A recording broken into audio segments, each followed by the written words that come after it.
so this is a wireless slate. I don't have room in the science lab for a smart board, but this serves the same purpose, and it has a wireless mouse. It does have a pin on it up here at the top that you can use. I have not mastered the pin, but I do better with the mouse. So this uses Bluetooth technology, which is connected to that computer over here on the side, right there. Okay.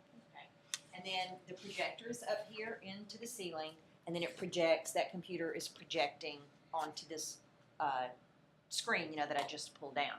So when I have field trip groups on, that come in here, or my regular classes before I take them down to the bay, one of the things that I can do is use this wireless slate, and if I'm talking about the birds that they may see, so I can pull this up. They can be seated here, so I'm not actually in between them and the screen. So there's not a shadow here, right? Not a shadow, and it's a space thing. So I can stand back here and say, okay, here's the laughing gull that we may see down at the bay. We will see them.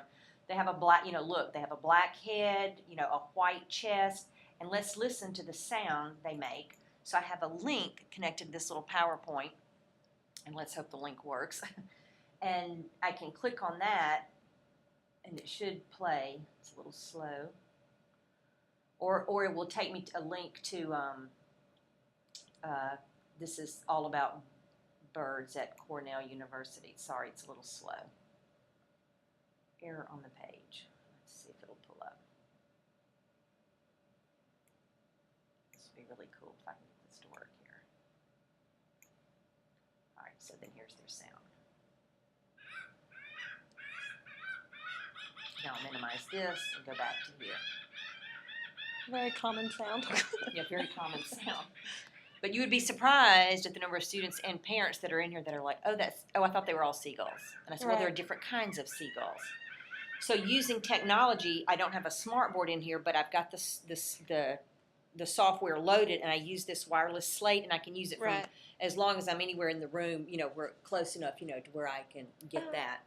And then the other technology that we have in here is a sound system with a speaker. Now this would come in handy if you had a student that was had some issues with hearing, and it's great if you have a large group, because I can turn this on, and the speakers are in the ceiling. I have about 4 speakers in the ceiling, and then there's a laser connector up there, and the ceiling has a little red dot.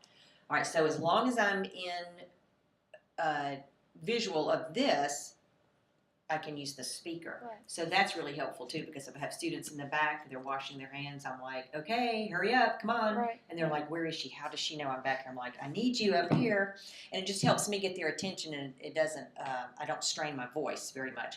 Then we have scientists that come in here also and give presentations to the students, like John, Dr. Dindo, Roger Clay, and so this helps them, because they might do like 5 sessions a day, in the morning, like 30-minute sessions, and this helps their voice. It helps all the students be able to hear them. So this is another way you can use technology too.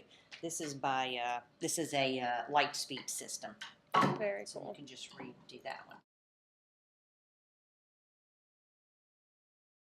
which is pretty basic. Let's see if we can get this turned on here. Now this I bought when the lab first opened, like 12 or 13 years ago, and it was almost like $900, which was an astronomical price. And I know they've come down in price, but I don't, it still does what I use it for. I might have to, let me try this one here. So if the students are sitting at the table, if there's something I want them to look at. There you go. Okay, so this one here is working.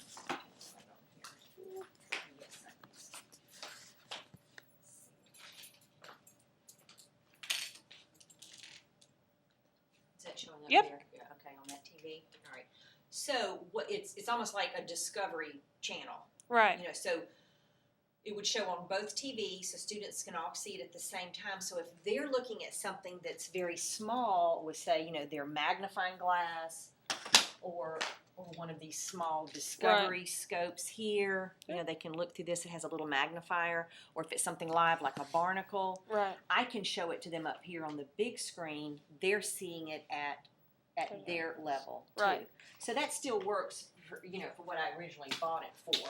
So this is a video scope. They've got different clarity for demonstration purposes, and it also helps the students start to comprehend, there's a smaller world and how you can use, they also use microscopes too, which I still consider part of technology, microscopes and the Right. video scope, to look at small things. So that's another way that we use technology. Very cool. Is that good? That's great.